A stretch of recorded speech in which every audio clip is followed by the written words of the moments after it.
ജീലാനിദിനാണ്. ഇതൊക്കെ തനി കച്ചവടാണ്. എന്താ ജീലാനിദിൻ എന്ന് പറഞ്ഞ് നിങ്ങൾക്കറിയോ? ഞാൻ സാന്ദർഭികമായിട്ട് പറയാം. നബിദിൻ എന്ന് പറഞ്ഞാൽ നമ്മൾ പറയും നബി ജനിച്ചതാണ് എന്ന് പറഞ്ഞിട്ട് ആഘോഷിക്കുന്നത്. അപ്പൊ സാധാരണക്കാരന്റെ മനസ്സിൽ ജീലാനിദിൻ എന്ന് പറഞ്ഞ ജീലാനി ജനിച്ചതാണെന്നുണ്ടാവും. അല്ലാട്ടോ, ജീലാനി മരിച്ചതാ. എന്താ ജീലാനി ജനിച്ച ദിവസം ജീലാനിദിൻ ആഘോഷിക്കാത്ത? അത് റമദാൻ 1-നാണ്. ഓൾറെഡി ആ മാസം ബദരീങ്ങൾ ആണ്ടുണ്ട്. 12 മാസത്തെ സ്കെച്ച് കറക്റ്റാണ്. നബിദിനും ജീലാനിദിനും ഇനി റിഫായി ഷേഖിന്റെ ആണ്ട്, അബൂബക്കർ റളിയല്ലാഹുവിന്റെ ആണ്ട്, അങ്ങനെ വന്ന് ബദരീങ്കൽ ആണ്ട്, ഇങ്ങനെ 12 മാസത്തെ റൊട്ടേഷൻ ഇവരുടെ കയ്യിൽ കറക്റ്റാണ്. അതിന് ഒപ്പിച്ചുണ്ടാക്കിയതാണ്. അതുകൊണ്ട് ഈ ജീലാനിദിനൊക്കെ ആഘോഷിക്കുന്ന ആൾക്കാരോട് അദ്ദേഹത്തിന്റെ പേരിൽ മദ്ഹാണെന്നൊക്കെ പറഞ്ഞ് ഈ മൗലിദ് കിതാബ്, നമ്മുടെ വീട്ടിലുള്ള മൗലിദ് കിതാബാ പറയണേ. ഒന്ന് വീട്ടിൽ പോയിട്ട് മുഹ്യിദ്ദീൻമാലൊന്ന് എടുത്തു നോക്കാം. 102 മുതൽ 109 വരെയുള്ള വരികളെ റിഫായിമാലയിൽ ഡിസോർഡർ തമ്മിത്തല്ലുന്ന ആളുകളായിട്ട് നമ്മളിതൊക്കെ മദ്ഹ എന്ന് പറഞ്ഞിട്ട് ഇങ്ങനെ ചൊല്ലാം അല്ലേ? കുപ്പിയകത്തുള്ള വസ്തുവിനെ പോലെ കാമാഞ്ഞ നിങ്ങളുടെ കൽപകമെന്നോവർ. കുപ്പിക്കുള്ളിലുള്ള വസ്തുവിനെ പോലെ മനുഷ്യന്റെ ഹൃദയത്തിലുള്ളതൊക്കെ മൊയ്തീൻ അറിയും. അപ്പൊ റിഫായിമാല പറയാം, മൂപ്പർ അത്ര വലിയ ആളൊന്നല്ല. ഹോജാ മുഹിയുദ്ദീനും താമം കാളിക്കുമ്പോ കണ്ണിന്റെ പുരികത്തിൻ മേലെ ഓളിച്ചോവർ. കണ്ണിൽ കാരുമീഷി മാമിൽ ചൊല്ലിയാർ കണ്ടില്ല ഉങ്കൾവാരുവീനാതെന്നോവർ. മുഹിയുദ്ദീൻ ഷേഖും റിഫായി ഷേഖ് തമ്മിൽ ഒളിച്ചു കളിക്കുമ്പോ മുഹിയുദ്ദീൻ ഷേഖിന്റെ കണ്ണിന്റെ മേലെ റിഫായി ഷേഖ് കയറിയിരുന്നു. അപ്പൊ മൊയ്തീൻ ഷേഖ് പറയാ, എനിക്ക് കാണാൻ പറ്റിയില്ല. അപ്പോ കണ്ടേ സേറ്റ് എന്നൊക്കെ പറഞ്ഞ് ചാടിയില്ല എന്നൊക്കെ പറഞ്ഞപ്പോ അവിടെ റിഫായി ഷേഖ് പറയാണ്, എല്ലാ അദൃശ്യം അറിയുമെന്ന് പറഞ്ഞിട്ട് മൂപ്പരുടെ കണ്ണിന്റെ മേലെ കയറി നിന്നിട്ട് എന്നെ കാണാൻ പറ്റിയിട്ടില്ല. കണ്ടോ, ഇത് 2 തൊരീക്കത്തുകാര് തല്ലൂടിയതാ. ഇനി ഇത് മദ്ഹാവോ? ഞാൻ എൻ്റെ പ്രസംഗത്തിൽ പറയാണ്, ഇവിടെ ഓരിമുക്ക് പള്ളിയിലെ ഖത്തീബും മുഅദ്ദിനും കൂടെ ഒളിച്ചു കളിക്കുന്നുണ്ട്. പെട്ടെന്ന് മുഅദ്ദിനെ കണ്ടപ്പോൾ ഖത്തീബ് കണ്ടേ സെറ്റ്. നിങ്ങൾ പറയും മോശല്ലേ? നമ്മുടെ പണ്ഡിതന്മാരെ പറ്റി ഇങ്ങനെ പറയാൻ പാടില്ല, മോശമാണ്. എങ്കിൽ അള്ളാഹിന്റെ ഔലിയാക്കളെ പറ്റി അങ്ങനെ പറയാൻ പാടുണ്ടോ?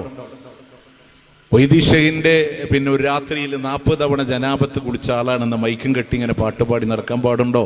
അത് ഔലിയാക്കളുള്ള സ്നേഹമാണ്. അത് ഒരു വരിയെ ഞാൻ പറഞ്ഞോളൂ. അടുത്തെന്നറിയോ?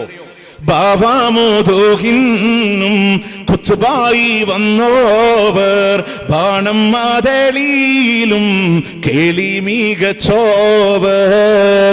മുഹ്യിദ്ദീൻ ഷേഖ് വാപ്പാടെ മുതുകത്താവുമ്പോ കുത്തുബാണ്. കുത്തുബ് എന്ന് പറഞ്ഞ ഔലിയാക്കളുടെ നേതാവാണ് അല്ലെ? ലോകത്തിന്റെ അച്ചുതണ്ടാണ്. CM മടവൂര് ലോകം നിയന്ത്രിക്കണതൊക്കെ അവിടുന്ന് വരണേ. അപ്പൊ ഇപ്പുറത്ത് പിന്നെ റിഫായിമാല പറയാ, ബാവാമൂതോഹീല മർന്നൊരു കാലത്ത് ഭാഷം ഔസന്നാമ കാമെന്ന് ചൊന്നോവർ. ഞാൻ വാപ്പാടെ മുതുകത്താവുമ്പോ കുത്തുബിനെക്കാളും വെല്ലുന്ന ഔസായിരുന്നു. മുഹ്യിദ്ദീന് കുത്തുബല്ലായിട്ടുള്ളൂ, ഞാൻ കുത്തുബിനേക്കാളും വെല്ലുന്ന ഔസാൻ. മൊയ്തീൻമാലയിൽ അടുത്ത വരുന്നൊക്കെ, ഭൂമിയോരുണ്ട് പോൽ എൻ കയ്യിലെന്നോവർ ഭൂമി അതൊക്കെ രുചുമടുന്നോവർ. ഭൂമി എന്റെ കയ്യിൽ ഒരുണ്ട പോലെയാണ്, പന്ത് പോലെയാണ്. അപ്പൊ റിഫായിമാല മറുപടി പറഞ്ഞു, റിഫായിമാല മറുപടി പറയാ, ആലം പാതീനെണ്ണ ഈരത്തിലെന്റെ കാൽ ഒന്നിനിട പോരാ എന്ന് പറഞ്ഞോവർ. മുഹ്യിദ്ദീന്റെ കയ്യിലെ ഭൂമിയല്ലേ ഉള്ളൂ. ആലം 18,000 കിട്ടിയാലും ഈ റിഫായിക്കൊരു കാലടി വെക്കാൻ തികയൂല. റിഫായിക്കൊരു കാലടി വെക്കാൻ തികയൂല. മൊയ്തീൻമാല വീണ്ടും പറയാ, ഓതും ഫുർഖാൻ സബൂറിഞ്ചിൽ തൗറാത്തും ഉടയോന്റെ മറാലെ ഓതി പാടിച്ചോവർ.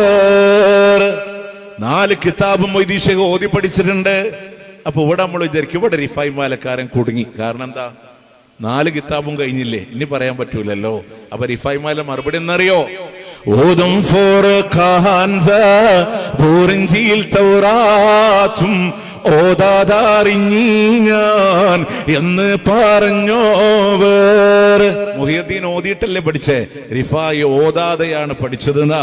പ്രിയമുള്ളവരെ, ഇങ്ങനെ തർക്കങ്ങളോ ഒന്നല്ല രണ്ടല്ല നീണ്ടു കിടക്കുന്നുണ്ട്. പ്രിയമുള്ളവരെ, നിന്ന് നിപ്പില് ഖത്തം ഓതിയത്, ഒറ്റക്കാലിൽ ഓതിയതോ, മുതലായ റമദാനിൽ 30 നാള് മുല കുടിക്കാതിരുന്നത്, 40 നാള് മുല കുടിക്കാതിരുന്നതോ, ഇങ്ങനെ ഇങ്ങനെ എണ്ണിക്കിടക്കുമ്പോ പ്രിയമുള്ളവരെ, ഇത് മൗലിയാക്കളുടെ, പ്രവാചകന്മാരുടെ, മഹത്തുക്കളുടെ മദ്ഹല്ല,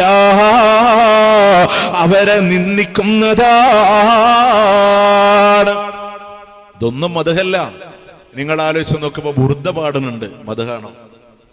ഫാത്തിമ ബീവിയുടെ ജന്മം പറയുന്നുണ്ട്, കള്ളത്തോരല്ലേ? ഈ ബുർദ പാടും നമ്മൾ വിചാരിക്കുന്നത് സ്പെഷ്യൽ സാധനമാണ്. ഇല്ല. പണ്ട് പാതിരാവാതിൽ നമ്മൾ കേട്ടില്ലേ, മൗലായ സല്ലി